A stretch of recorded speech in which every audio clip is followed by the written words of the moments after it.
go.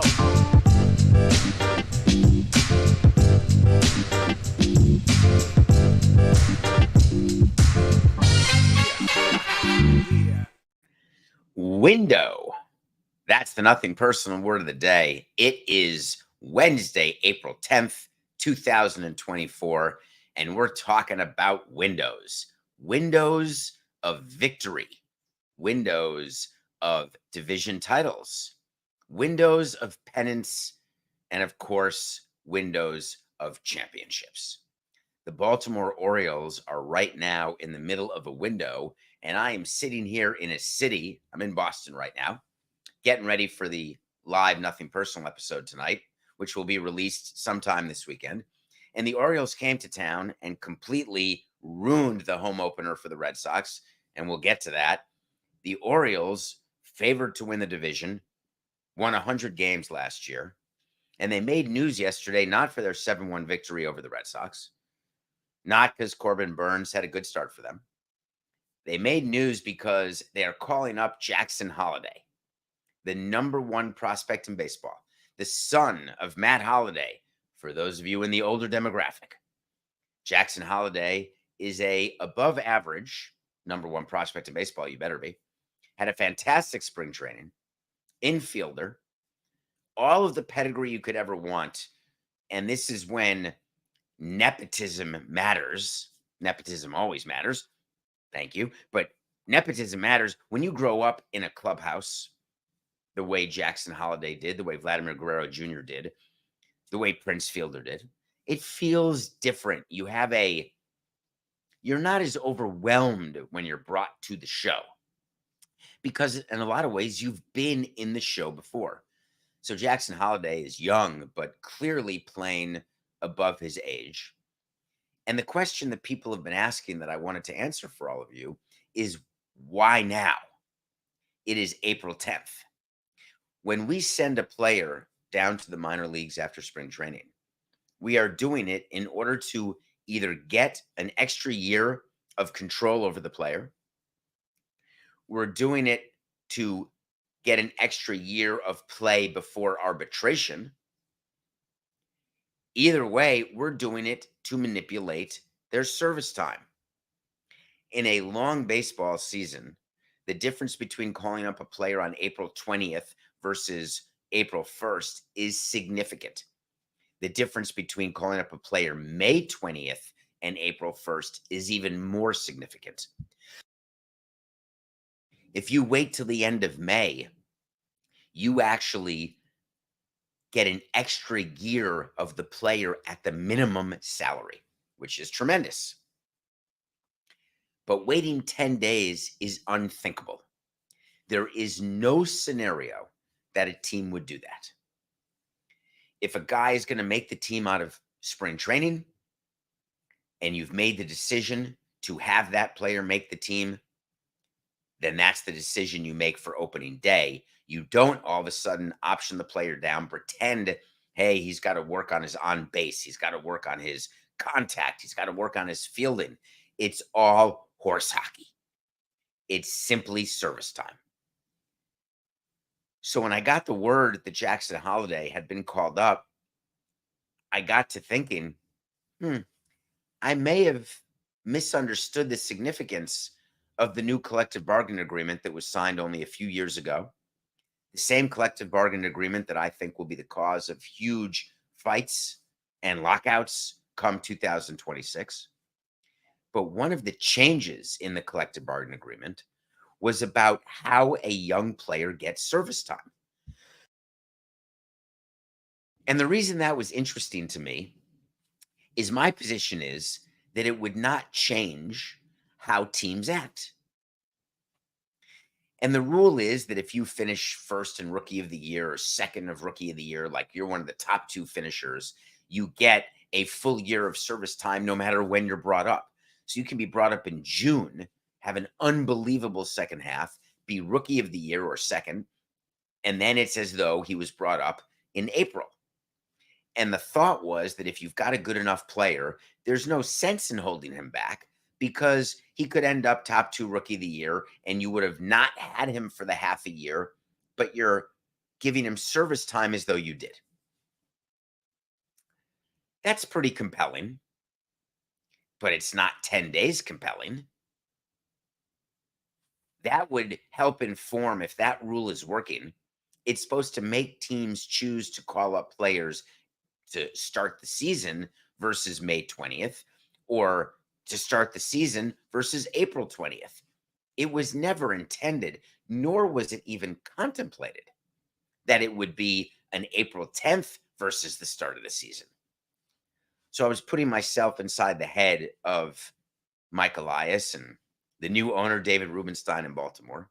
And I was thinking about their window, which they are absolutely in the middle of and enjoying, coming off a 100-win season. They've got a team that is deep and young. Don't forget, with Gunnar Henderson at shortstop, they've Adley Rutschman catching. They just traded for Corbin Burns. Don't forget, they've got a few injuries in the rotation. Who doesn't? A few Tommy Johns. Jackson Holliday goes to AAA and crushes it for 9 days.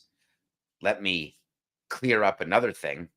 The performance of a minor league player over the first 9 days of a minor league system does not in any way influence a major league team to either call up a player or not call up a player. The decision to manipulate the service time has been made. And you make the decision saying, hey, if he hits 600 at AAA or AA, we are still keeping him down. And we'll just say, oh, we're improving his range defensively. If he's not hitting well, it's easy because the media and fans look at the stats and they say, oh, he's only hitting 220 at AAA. Here's how we look at AAA stats. We don't. It doesn't matter. We base it on our evaluation. Now, there are players who are cusp players who are trying to make the roster. Let me give a good example. Mr. Marlin's son, Griffin Conine for the Brewers, is a power hitter. He has really curtailed his strikeouts. He is a candidate to be added to a Marlins roster that is 1-11 that needs power. They need offense. They need pitching. They need everything. They need victories. Griffin Conine, to make his major league debut, would have to be added to the roster, and that becomes a roster management issue, not a service time manipulation issue. Griffin Conine is of the age where he is not a top prospect, could still have a real major league career, but not a top prospect anymore. So then teams are looking and saying, all right, how's his power stroke in AAA? How does his swing look? Is he hitting hard hit balls? It's not based on box score. There is an evaluation based on performance. When you're the number one prospect in baseball, hitting 342 and hitting 2 home runs and having an OPS, over 1,000, not a factor. So Jackson Holliday is going to join the Orioles. And the only rule that a team has to have when you call up the number one prospect is that he's going to play every day. Do you remember? Oh, Coca, come on, help me. There was just a player sent down that was a surprise send down by a GM who spoke to the media and said, hey, he was up for a week and then they sent him down. And his answer was, oh, we got to get him to play every day. We want him to get reps every day. This is a Wednesday brain, and you'll never find it, Coca, because I didn't even give you enough to Google. But I can picture the manager having to give the excuse. I think we even covered it on the show at one point here in the last, I don't know, it would have to be 5 days or 8 days of the Oakland A's player. Yes. The Oakland A's player that wore the bracelet, which we may talk about later today, and got sent down. And the theory was, we're making sure that he was playing every day. It was Mark Kotze who had to explain the send down of the A's player. God, I love when I think of something and you don't, Coca. That makes me happy. So meanwhile, Jackson Holliday is now third in DraftKings odds to win Rookie of the Year, behind Wyatt Langford of the Rangers and Evan Carter of the Rangers.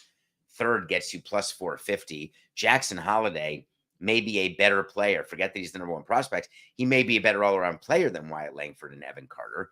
Jackson Holliday at plus 450 happens to be really interesting value. And certainly the Orioles are looking at the potential of a full year of service time. We'll wait and see. Not an official wait to see where Jackson Holliday is going to finish. I don't wonder whether he'll be here in time. Is he on his way to Boston?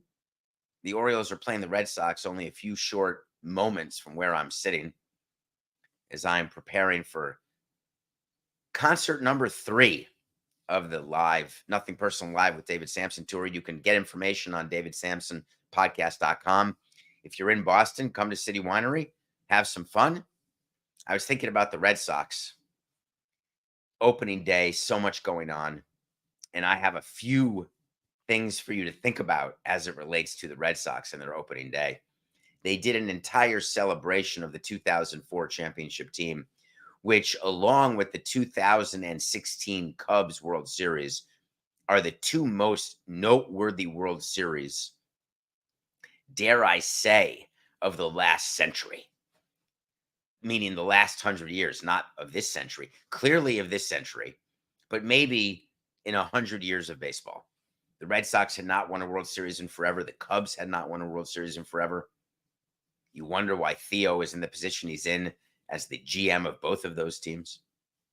2004, Terry Francona, the great manager, the man I interviewed on the Rich Eisen show last Friday. Go check it out. Just a great, great man.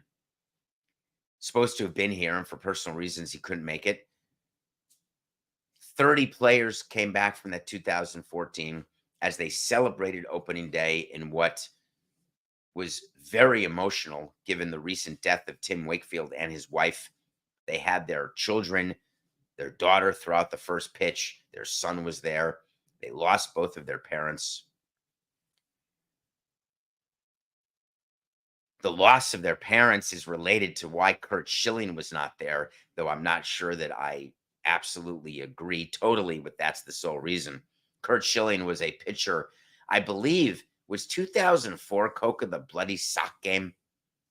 The Red Sox have won so many World Series, something I'm going to talk about tonight in Boston, an embarrassment of riches. And one of the years Curt Schilling was pitching, and they called it the bloody sock game because he had cut his foot and he had blood on his sock. And that was the year, Game 6 of the ALCS. Like it made the Jordan flu game look like nothing. Since his retirement, Curt Schilling has had questionable things to say. He's the same guy who wanted to be taken off the ballot of the Hall of Fame because he wasn't getting the 75%. He says things that are extremely radical. Radical is a bad word. He says things that are different than what many people think, and he says things that are different than what many people say. And in and of itself, that should not be enough to be censored.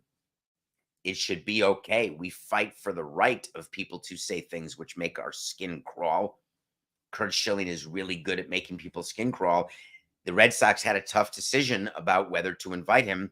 It was made easier because Curt Schilling broke the news about Wakefield and his sickness and his wife's sickness when he was told expressly in confidence not to break the news. They wanted to be private about the last days and weeks of their life. And the Boston faithful was angry. The teammates were angry. Wakefield was angry. Wives of former players were angry. It became a whole thing. And it resulted in Schilling not being invited. It was like the final straw.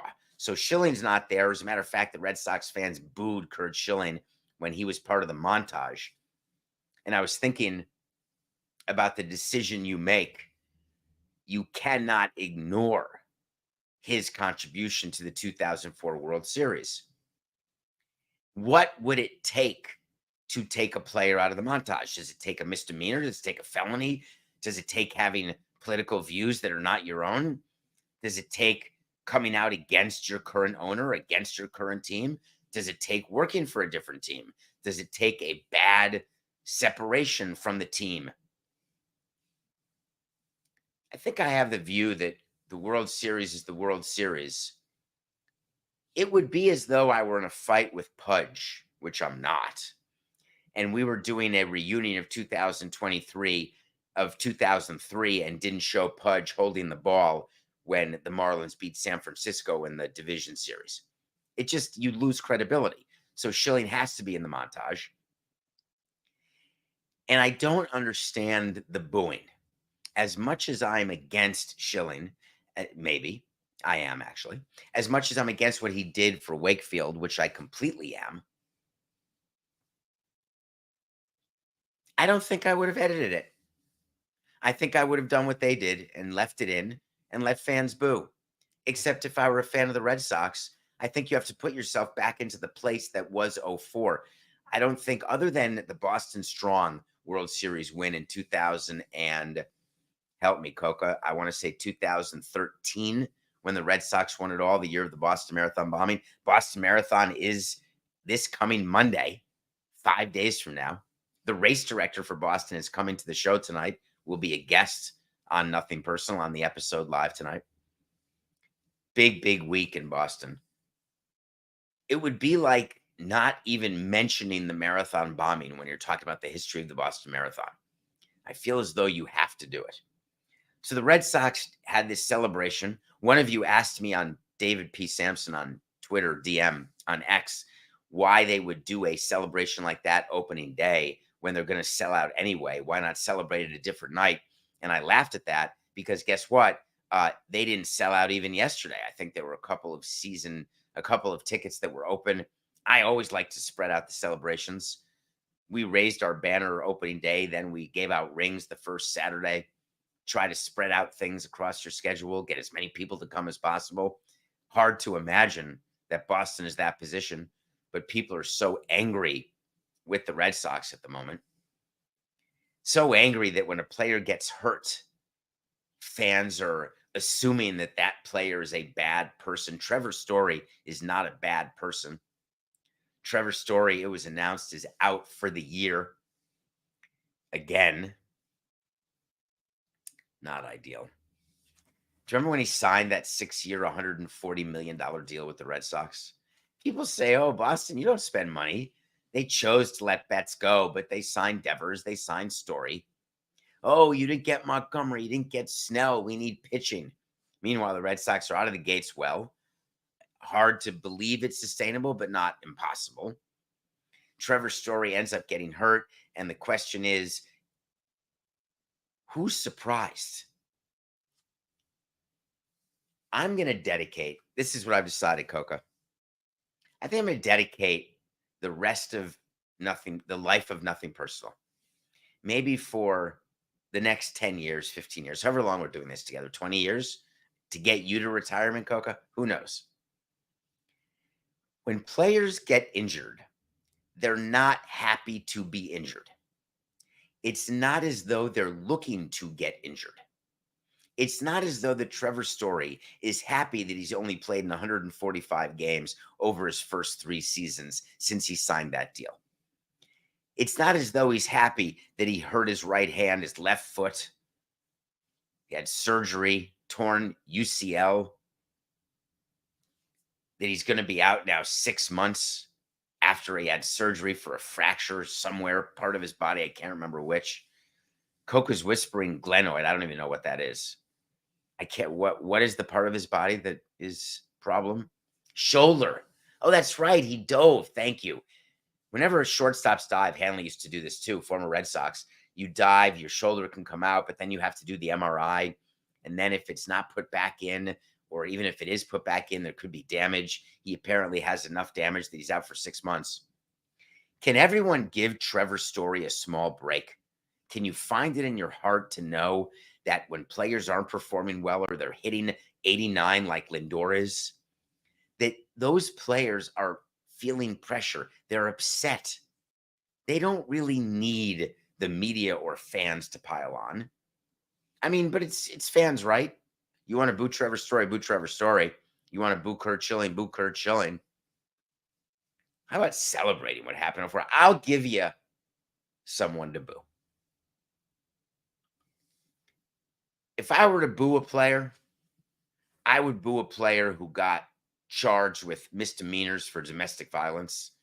I would boo a player who disrespected our manager or our front office publicly. I would boo a player who refused to wear team colors during interviews or team hats. even though that's the rules. I would boo a player who was not trying, who's on the field being lazy, not running out ground balls, simple 6-3s that you don't run out, where you don't know there could be an errant throw. I would boo players for mental errors, not physical ones. Know where you know the game situation, know the outs. Booing some guy for getting injured because he dove for a ball deep in the hole, I'm out. How about booing for Julio Urias? Yes, I would boo him. There is news today about Mr. Urias. He was charged with 5 misdemeanors in Los Angeles. You may not remember him. The guy who was holding the ball at the end of the 2020 World Series victory for the Dodgers, that guy. The guy who is a starting pitcher, who is incredibly talented and now a free agent, that guy. The guy who's been on administrative leave because of the allegations of domestic violence. Actually, it was after a soccer game where I believe Messi played. Well, the Los Angeles police, the district attorney, he's now been charged with 5 misdemeanors. Count it. 2, 3, 4, 8, 69. 5 misdemeanors. He was arrested last September. Spousal battery, 2 counts of domestic battery, 1 of false imprisonment, and 1 of assault.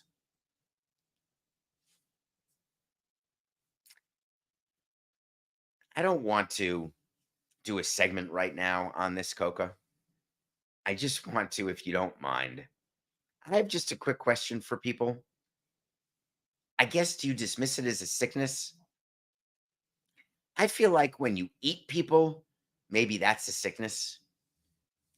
Murder people, rape people, molest people, still all things that deserve, to me, prison. But beating up your girlfriend, explain that to me. How is it that anyone actually does that? You talk about the things you learn in kindergarten. How about the things you just know as a decent person? And this is not Urias' first instance. He was already suspended by Major League Baseball, already, because of another incident under the Joint Domestic Violence, Sexual Assault, and Child Abuse Policy. He was suspended for 19 games earlier in his career, 20 games in 2019. Now, as a free agent, baseball has a decision to make, and I want to make it for them.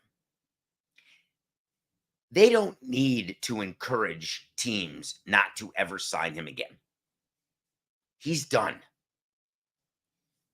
There will not be a team signing Urias. His career is over. Why is it that some people's careers over and some people's aren't? That's a fine question.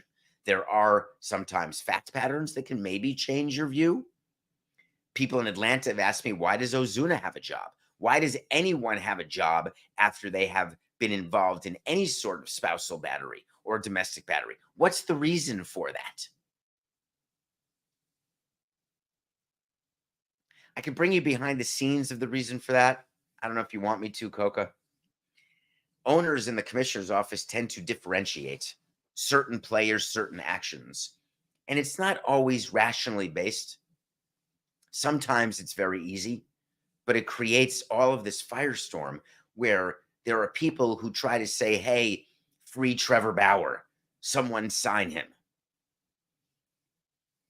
How can this person have not been given another opportunity to pitch in the big leagues, especially with the dearth of pitching?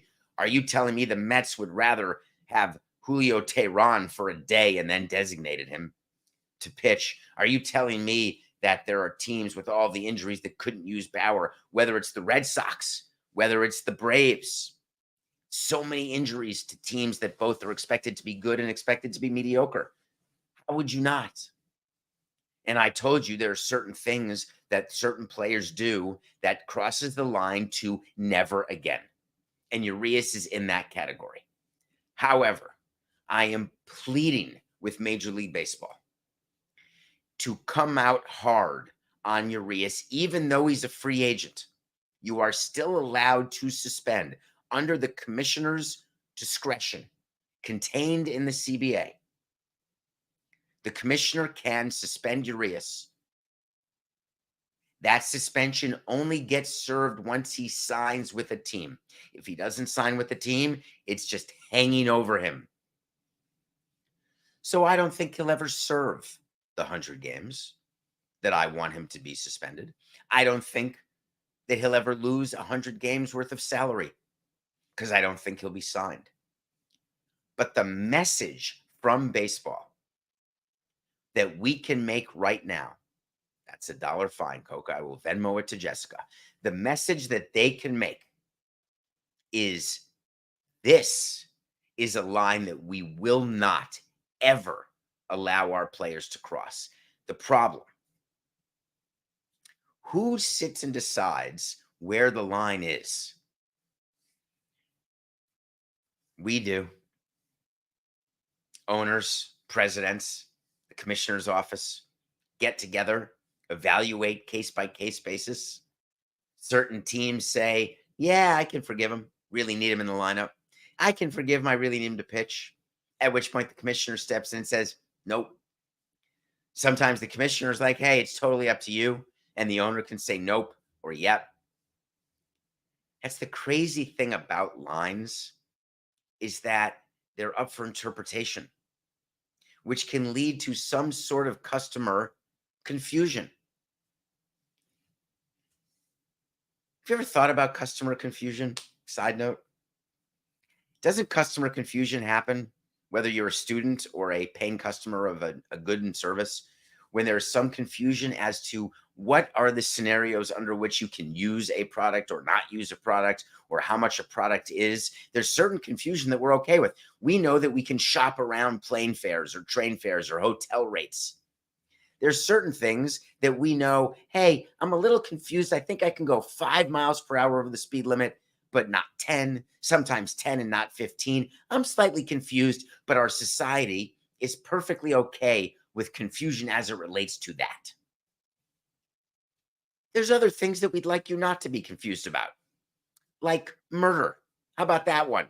Let's not be confused. Okay, we'll confuse it a little bit, and we'll try to decide between premeditated and with emotion. And then we'll try to think about, all right, what about if he's insane? She or they. You don't get your freedom, but you don't get jail. You get help. All right, what about if you're close to the murder, like an accessory? And then you start going through lines, and that's called the penal code. That's called laws. That's called government.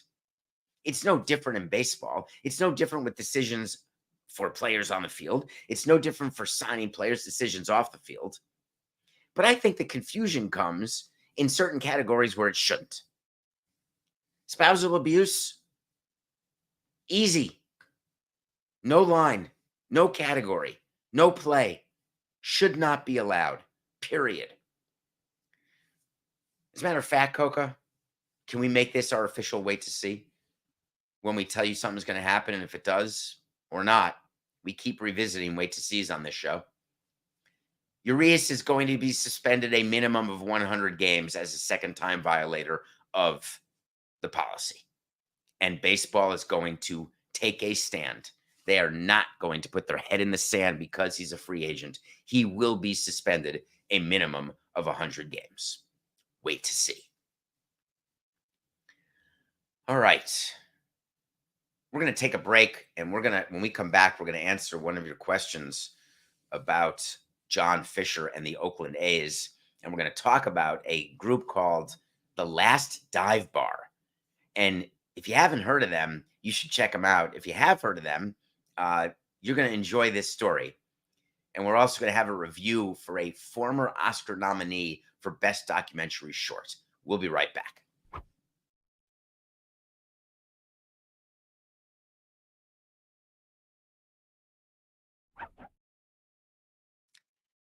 Welcome back to Nothing Personal. It's David Samson every day, Monday through Friday, 8 a.m., no matter where I am. Atlanta yesterday, Boston today, New York tomorrow. The live tour continues with a show in Boston tonight at City Winery. Enjoy us. If you can't make it, you will see the show. We release them on our feed. If you're listening to this We release the video on YouTube, Nothing Personal with David Samson, YouTube. Please subscribe to the channel. I haven't quite figured out the algorithm of why some shows have more subscribers, some shows have fewer. We have certainly figured out that a lot of you are listening and watching the show, and we appreciate that. It has been a challenging schedule, which I love. I love being busy. Watching movies is still happening every day. I cheated the other day, not the kind of cheating like impacting the score or impacting a relationship. Does it count when you watch a best documentary short that's 40 minutes and say you watched a movie that day? Yes, it does. Those categories deserve love also. I went back to a 2018 nominee. It didn't win. And it came up under, I think on Netflix under Oscar nominees, and I'd never seen it or heard of it. Endgame is a documentary about a group of people in a hospice who help people achieve their endgame. So I thought it was a movie about Kevorkian. Is that a bad reference, Coca? Have you heard of Jack Kevorkian? Is that something that every demographic, is that a guy that transcends demographics?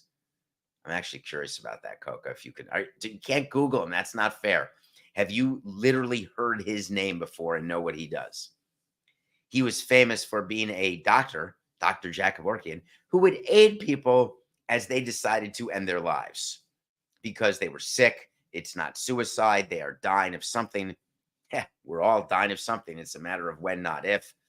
So it is an interesting debate, except Endgame is not about that at all. Endgame is about this place that is helping people, not giving them drugs to have them die. It's like hospice. It's like palliative care. I've had way too much experience with hospice and palliative care for people close to me. It's end of life. So the better name for the movie would have been End of Life. End game is, what are people's end game? Are you trying to have more peace? Are you trying to have less pain? Are you trying to get an extra month? Are you trying to get an extra week?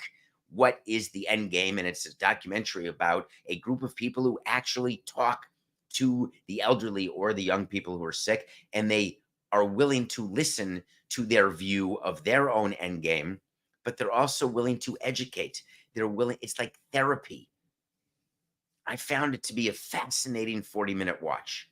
Of course, I have an unusual relationship with death in that it is not your average ordinary fear. It is an absolute paralyzing fear due to the permanence of it. I don't really love anything permanent. Tattoos, I guess. Children, I think those are two pretty permanent things, but you can get tattoos removed. You could ignore your children, which I don't do and never would do. Endgame, 40 minutes, and no, I didn't cheat. That's an actual movie.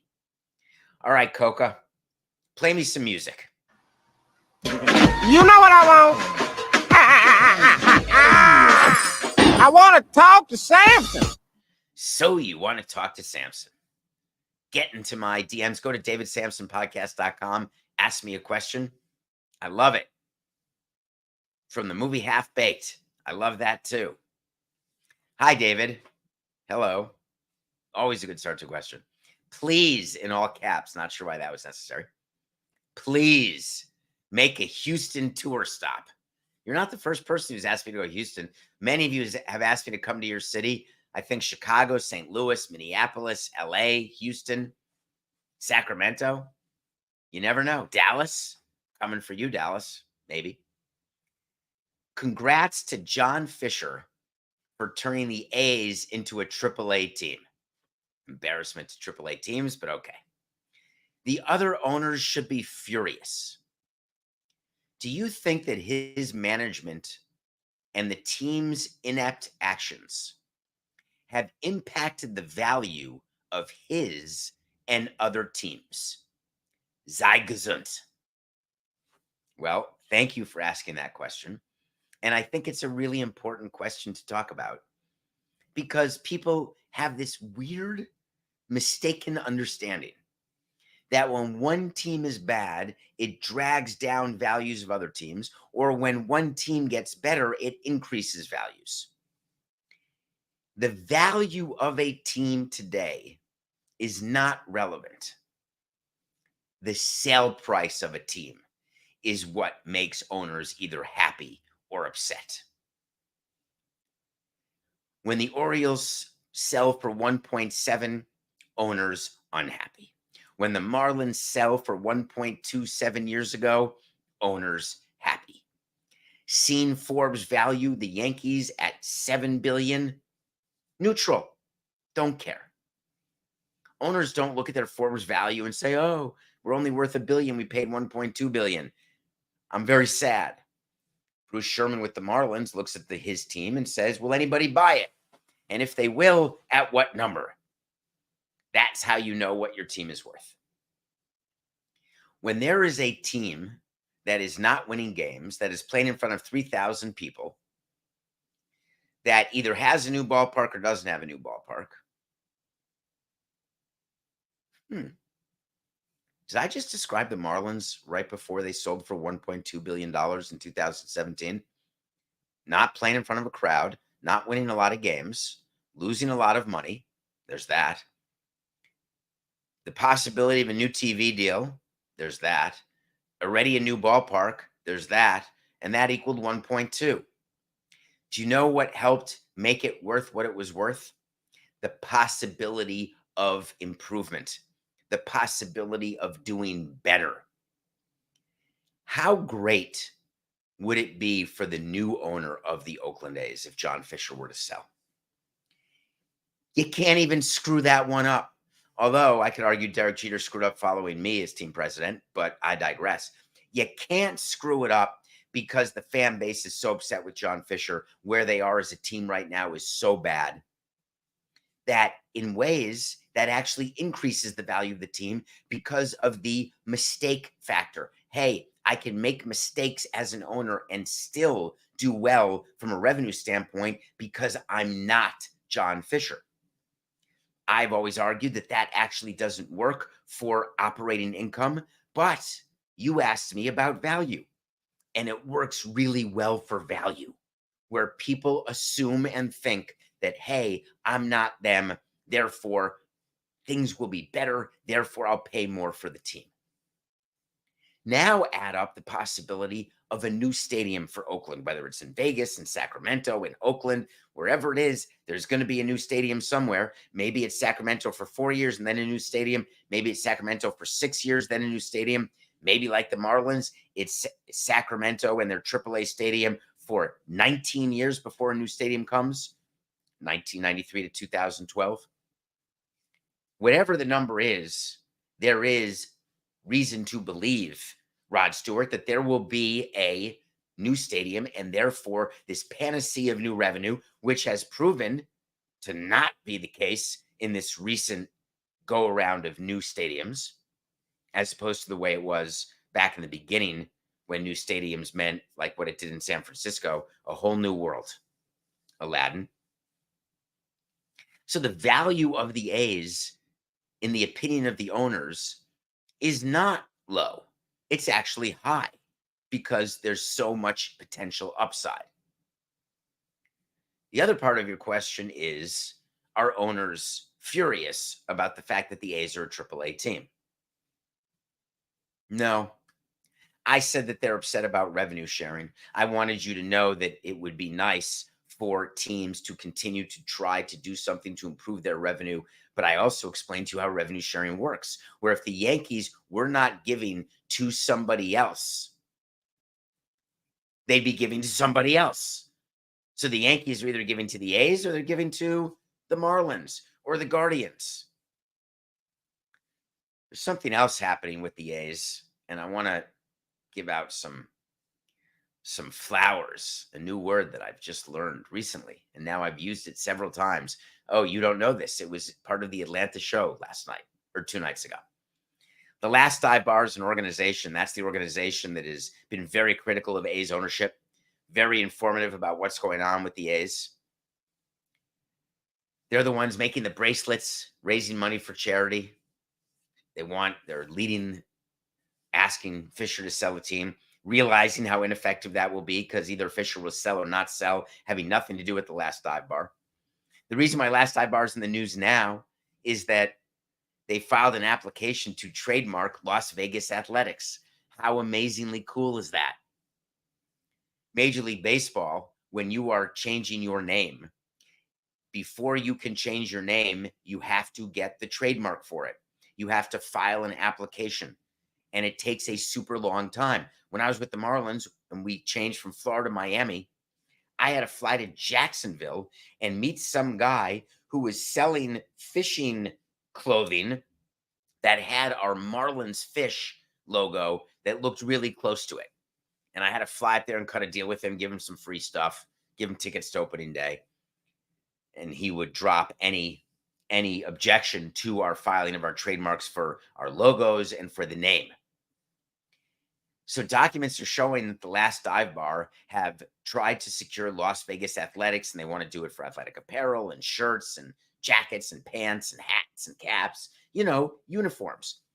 And their view is that even if baseball wants it, they're not going to give it to them. They're going to hold out. And most people hold out for money. They want to hold out for principle. I'm in. People are asking, why didn't the baseball team, the Oakland A's, or Major League Baseball, which is their job, file a trademark for the Vegas Athletics? Because they just filed one for the Sacramento Athletics, even though they're calling themselves just the A's or Athletics. You always want to secure your domain. You want to secure your name, and you've got to have the foresight, the smarts to do it. And we tend to criticize people. Oh, look, LeBron James just is trying for 10 trademarks of things, and I'm making that up, but it sounds somewhat familiar, of a saying that he came up with. Pat Riley did three-peat and now gets paid every time someone uses it. That's the whole point. Last dive bar could get paid. They may give up the trademark if they get it, but it's a very long process right now. It is a federal issue. This is not going to be settled in months. The Athletics are claiming that they filed a trademark in the little island of Mauritius, and they did that. This is a funny go-around. You do that just to get it filed. They claim they did that before the owners even voted to approve the team's move to Vegas, which, of course, when the owners voted to approve it, the A's knew that the owners were approving it way before. The 30-0 vote was guaranteed, and we acted though it was so newsworthy, which it was not. So I just want to quickly explain what that means. It means that there is a federal branch that is going to look at the last dive bar and what they did. They're going to look at whether or not it's being used. Does anyone else have a claim to it? But it really is first come, first served when it comes to filing. They won't look at, say, oh, the last dive bar, that really is a small entity versus a Major League Baseball team. They don't do that. They look at sight, sound, or meaning. Those are three basic principles of things the trademark office will look at. There's going to be way more to this story, and I'm here for it. How could baseball forget to do that? That's pretty good. Nothing personal pick of the day. I am straight foreigner. This is the time to fade me. I'm in one of those stretches. I'm a very streaky, nothing personal pick of the day guy where I am on fire or I am cold as ice. I rarely win one, lose one, win one, lose one. We had the Astros and Javier beating the Royals last night. And of course, in the 10th inning, the Royals beat the Astros. What about my view, Coca, that I need to do just first five? I don't think that would have won last night either. 40-52 as the Astros over the Royals was a loss. For tonight's nothing personal pick of the day, I want to remind you that all season long, whenever Patrick Corbin pitches for the Nationals, we go against the Nationals. Very simple. Until he gets released, we're going against him. Jordan Hicks and the Giants are heavy favorites over Corbin and the Nationals. We are willing to lay the 205 because we're just not taking Patrick Corbin. Ever. What about these players who sign late and then make their debut? I was thinking about the Blake Snell debut the other night. He went 3+ innings, had a real problem with command. I was thinking about JD Martinez, who signed late, who hasn't even played 1 second for the Mets. He's got some back issues already on his minor league rehab. I was thinking about Jordan Montgomery, who made an appearance for AAA for the Diamondbacks and a couple walks, a couple strikeouts, a couple runs. I was thinking about Blake Snell telling everyone, hey, this is good. Bob Melvin telling everyone, hey, we're on track. He's the manager. We're good. It's not good. When players sign late, we tend to have a conversation. The agent is not getting what he wants. The owners are not giving in to the agent. Who's going to blink first? What an outrage. You'll read articles that players are not signed. Some of the best free agents, here we are in February, here we are in March, and some of the best free agents haven't signed. We don't talk enough about that when you sign a player late, the impact it has on the player's season. Spring training, we can argue, is too long. We can argue that players don't take it seriously enough. We can argue that with the way that players are during the course of an off season, way different than it used to be. Players come into spring in way better shape, way better prepared than they ever have. We could argue all that. But when a player signs late, no matter what Boris is doing with them at his spring training camps, keeping them ready to go, when teams bring in players who have not been a part of spring training, it's not like in football, hey, we got to learn the playbook. We'll put you in for a couple downs. We'll teach you a couple plays, but you're not going to play too much. We just signed you. Baseball is not like that. If Blake Snell had been ready to go for one of his 5 and dive starts, not the 3 and dive start, then he wouldn't have been on a pitch count of 70 or 75. And he would have been stretched out the way the other starters are stretched out, except for the fact that we don't let starters ever get to 100 pitches. We don't let them get 3 times through the order. But the theory is the pitchers should be ready to go, or hitters should be ready to go. What was J.D. Martinez doing that he wasn't ready to go? And he says, oh, I had to have a spring. I had to get some at-bats, and I wanted to face big league pitching, minor league pitching. I wanted to really see how my body would respond with back-to-back games at DH.